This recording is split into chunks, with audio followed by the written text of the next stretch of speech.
Hey, hello guys. We will start now chapter 5 of the book. This is a very interesting topic. I invite you to read it carefully. And if you have any question, just let me know. This is one of the most interesting topics in marketing. So let's start about the behavior of the consumer. The consumer buyer behavior is the buying behavior of final consumers, which are individuals and households that buy goods and services for personal consumption. And now we have the markets. The consumer markets are made up of all the individuals and households that buy or acquire goods and services for personal consumption. This is one of the most interesting topics because uses in marketing we use some psychology constructs to figure out the behavior of our customer base, and that becomes quite interesting. So now we have a model that we follow in to understand buyer behavior. We understand, we acknowledge there is an environment that allow us, we create part of an environment by sending marketing stimuli or stimuli to the customer, expressed in terms of product, price, place, and promotion. Remember that mix we explained before. Now, there are other factors in the environment, which are economic, technological, social, and cultural, that those factors in the environment will better explain to the customer our marketing offering in such a way that it will be attractive or not for such customer. Now, the buyer has a black box, which is what we try to explain. Well, what is inside of the customer? And the buyer will have characteristics, and also the buyer will have his or her own decision processes. And that's quite interesting because now we are in the field of psychology. Now, after the given the environment and this black box we try to figure out as marketers, well, the customers will give us some responses, will give us attitudes and preferences on their decision to buy or not our marketing offering, and they will show this purchase behavior, and that accounts for what the customer buys, when, where, and how. And of course, we will be able to witness the brand engagement of those customers to the diverse brands in the marketplace, as well as the relationships that are link the customer to those brands. This is kind of a generic model, but it's very interesting because we want to understand all this. That's the whole point of marketing, figuring out what our customer wants and how can we better, serve their customer needs, wants, and of course, the demand. Now, let's go to the one of the big factors, the cultural factors. And this is the most basic cause that actually roots or triggers the person's wants and his or her behavior. of course, uh, this is a kind of a set, is the person, the customer himself or herself, is this set of basic values, perceptions, wants, and behaviors that are learned. Your parents gave them to you, the society, your friends, some institutions form you in such a way that now you are culturally apt to behave as a customer. And of course, you have a profile, and marketers want to profile the customer in such a way that they can be able to better serve those customers. There are some specific subcultures. The culture is the big hat, or the big boat, if you will. And so the subcultures are those small packages or compartments inside of that big topic called culture. And for example, a book will give you some very interesting examples, such as the typical subcultures. You have the Hispanic market. The Hispanic market is comprised of 59 million of consumers, and which is a lot of people. If you have an Hispanic marketing offering, well, you have a very nice, a very solid market there. Or you have 47 million of African American consumers. And these guys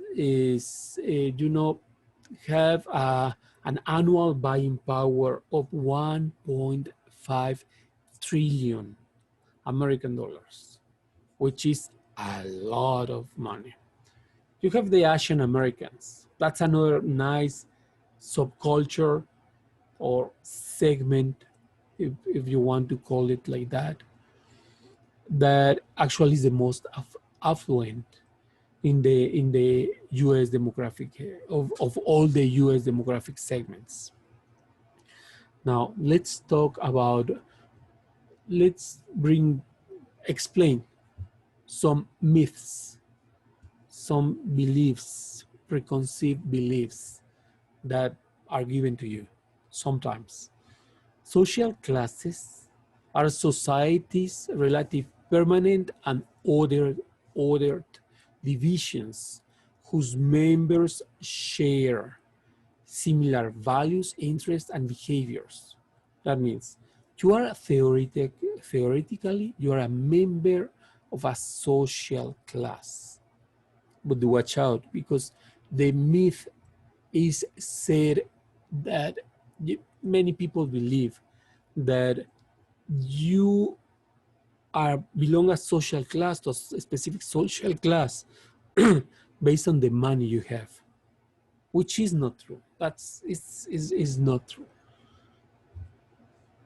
The social class is determined by your occupation, by your income, by your education, of course, by your wealth, and depending on the categorization, you can account your social class can be accounted for by other factors. So it's not only money, as many people lead you to believe.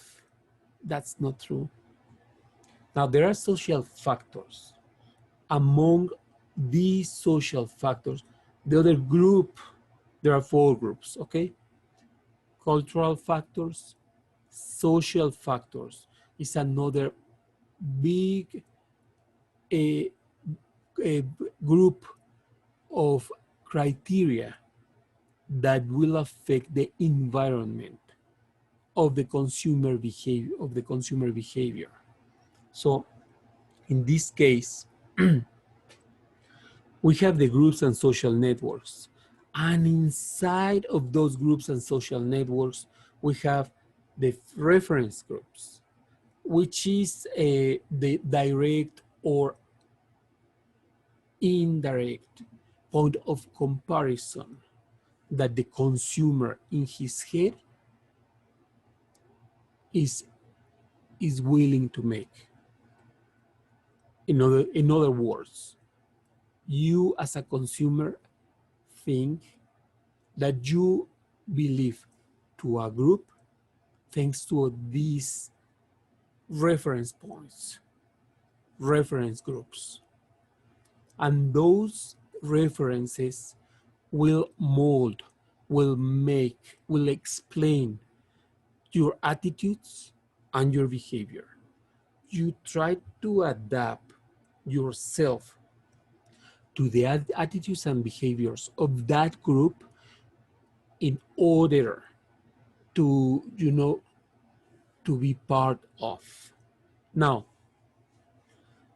if you as a marketer want to create a community where is a specific, there are specific factors that will mold the attitudes and behaviors of your consumers, well, you have to make a lot of marketing efforts. But specifically in this chapter, there is a construct, a large concept that will give you a good hint about what to do. And that is the word of mouth influence. What you do is through word of mouth, you send the message where you explain what belonging to our community implies. Now, you have also opinion leaders. So you bring somebody who's known, an actor, probably sports star. You bring somebody who's known, who's recognized by the segment you want to enter into, and you place the person as the example to be followed in such a way that you bring that consumer base towards you, towards your marketing offering. Now, you have also something we call influencer marketing. And so in order to influence, to acquire a larger customer base, to indoctrinate, if you will.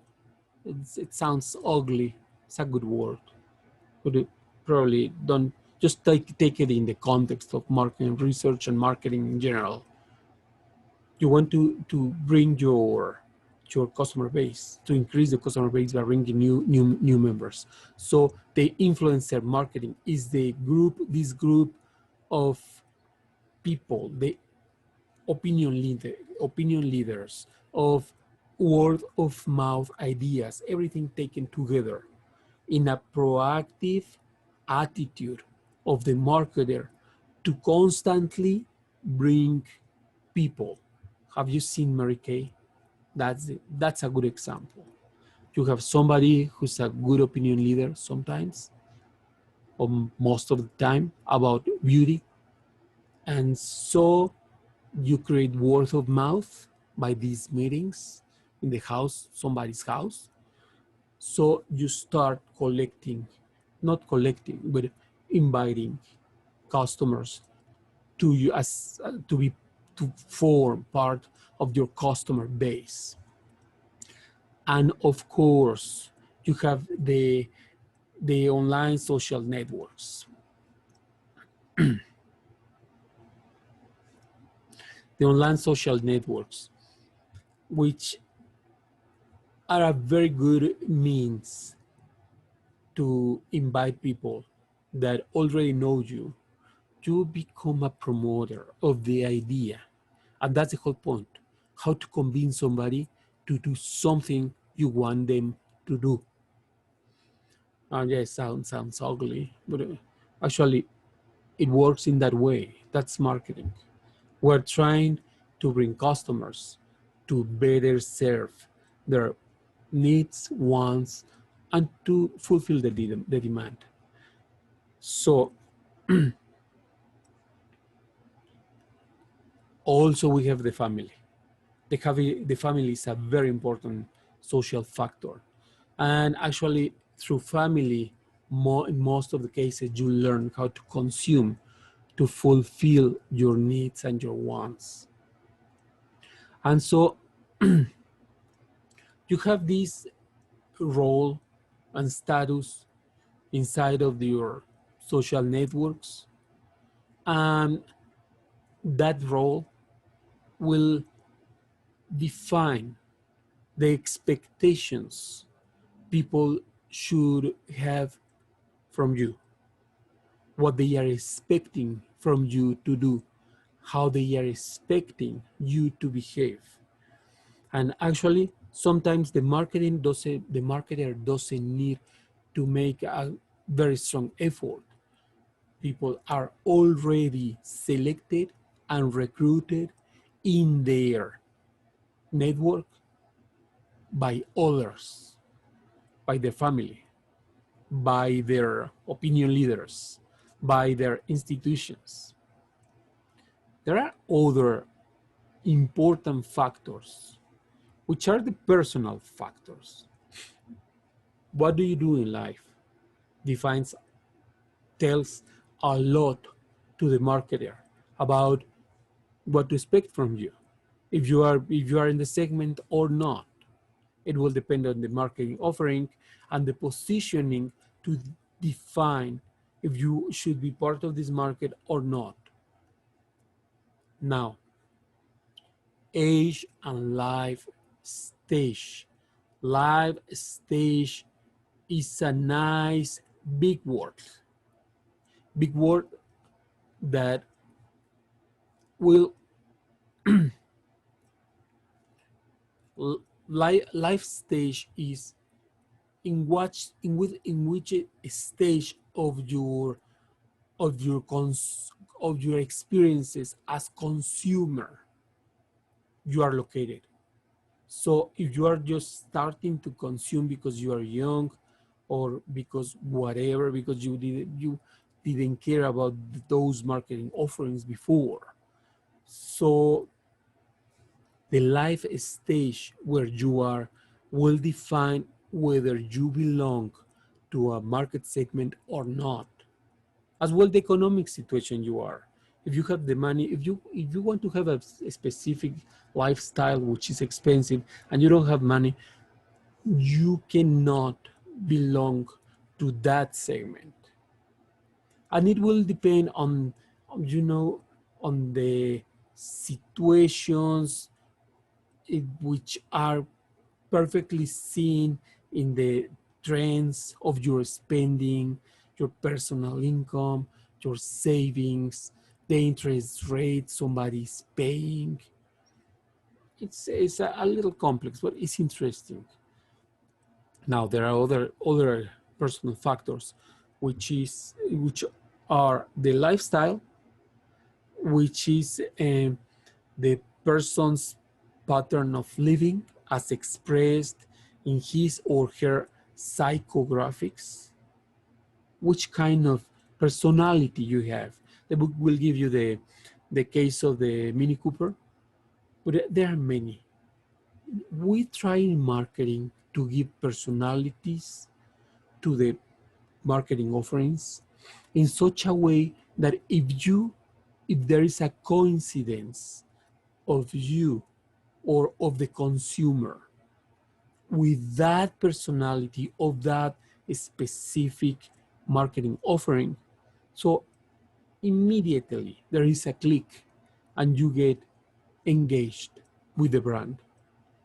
Now, also you have a personality, and the personality refers to a unique psychological characteristics that will distinguish an individual or a group. And again, the same case of the Mini Cooper is welcome. This is meant for adventurous, individualistic, open-minded, creative, tech-savvy, and young at heart. Well, you should know the Mini Cooper is coming, I believe, from the 50s. The first Mini Cooper probably was built on the 50s. And so it was put away for several years. And since probably 20 years ago, they started again selling this marketing offering. And that's the profile. And the profile just is giving you a hint who the marketer wants to target when they have this marketing offering. So let's go to a very good part. This is kind of my favorite part of the chapter. The psychological factors, talking about the environment of the consumer behavior. Remember, I'm referring to the first slide, one of the first slides, to the first graph. So now we're talking about the psychological factors, and that's something. Okay, let's start from the beginning. Motives. When you are going to buy something, you have motives. There is a motivation. A motive is a need that is sufficiently pressing to direct the individual to seek the satisfaction of that need or want. It's just you are motivated to do something. You have to do something.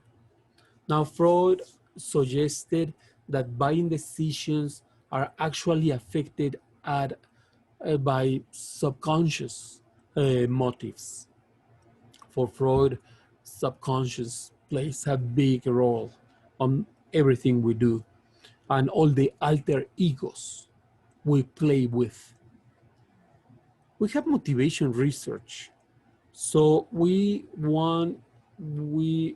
marketing, when we want to understand the motives of a consumer to buy something, well, frequently we go through qualitative research.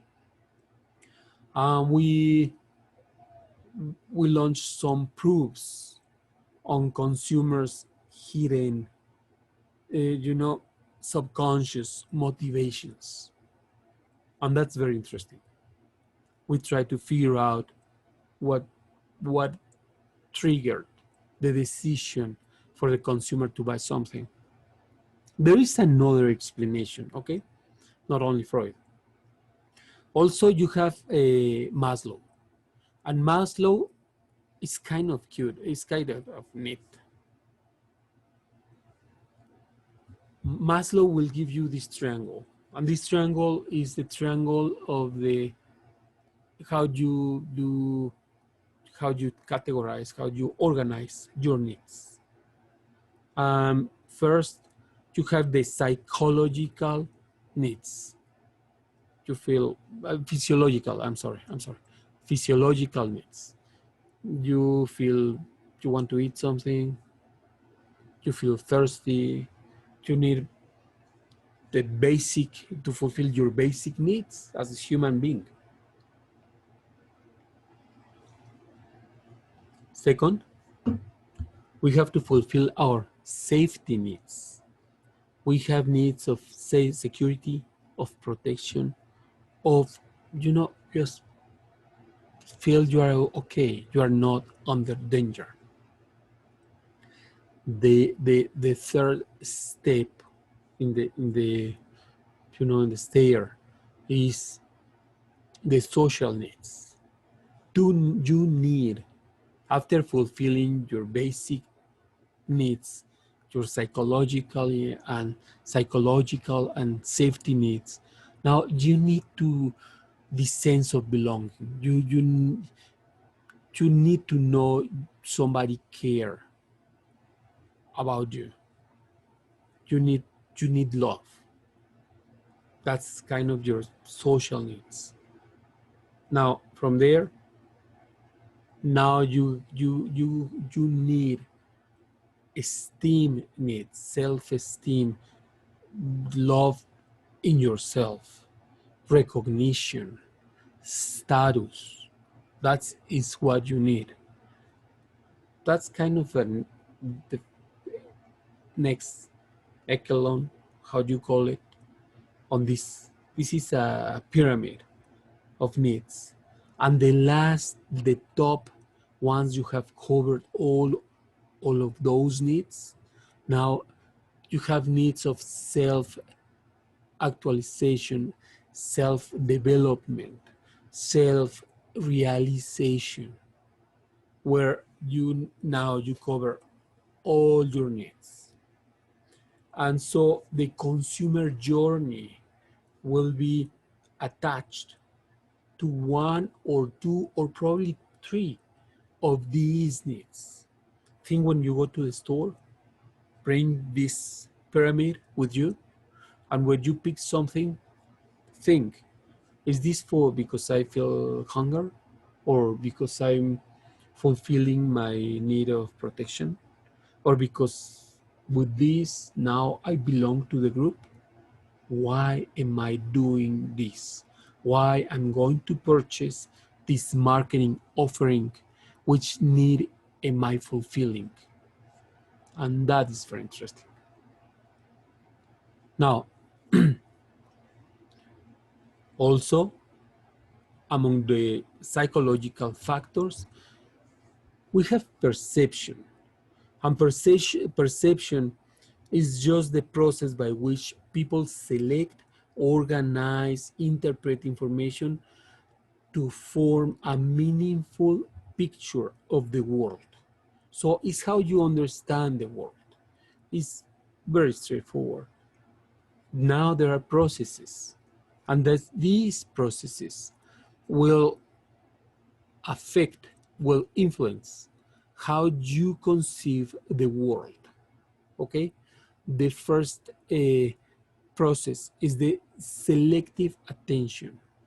And selective attention is you will pay attention to something that is familiar to you. If you are in a room, if you go to a room, for example, you visit somebody's house, you will observe, you will pay more attention to those elements, to those things in the room that are more familiar to you. You have more experience with.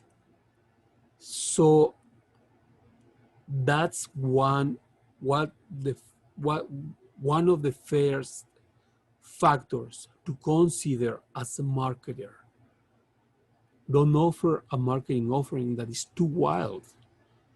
Make it to look like something they know. Otherwise, it will be much more difficult for them to remember you the first time they see your marketing offering. Now, there is a selective distortion. This is the tendency of people to interpret the information in a certain way.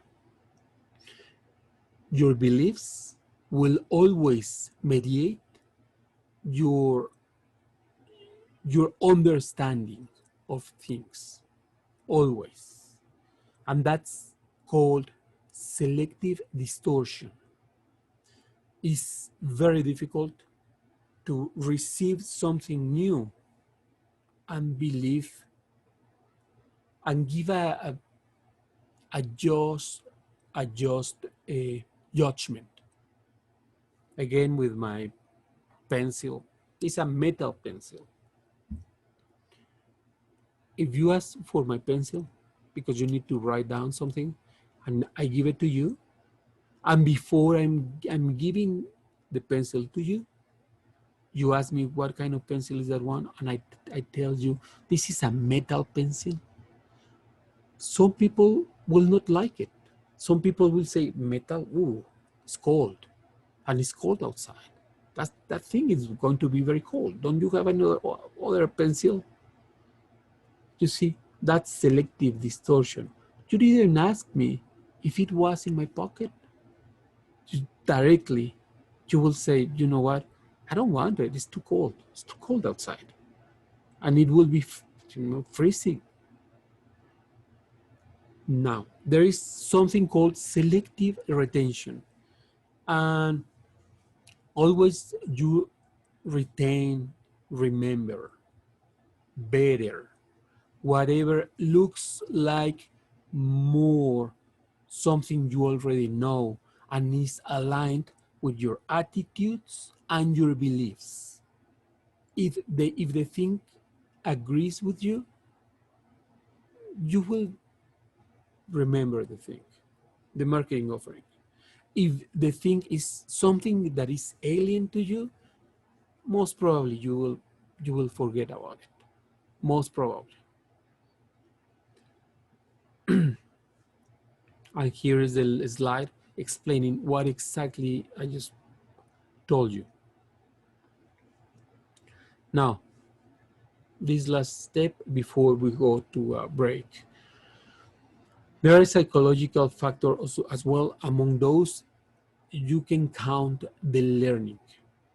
The learning describes changes in an individual's behavior arising from experience. More repetitions doing something, the deeper the learning you have on that something. And that includes the consumption of some products. Now, there are some elements that interplay in their learning. The drive. The drive is just a stimulus that is pushing you to take an action. That's very straightforward.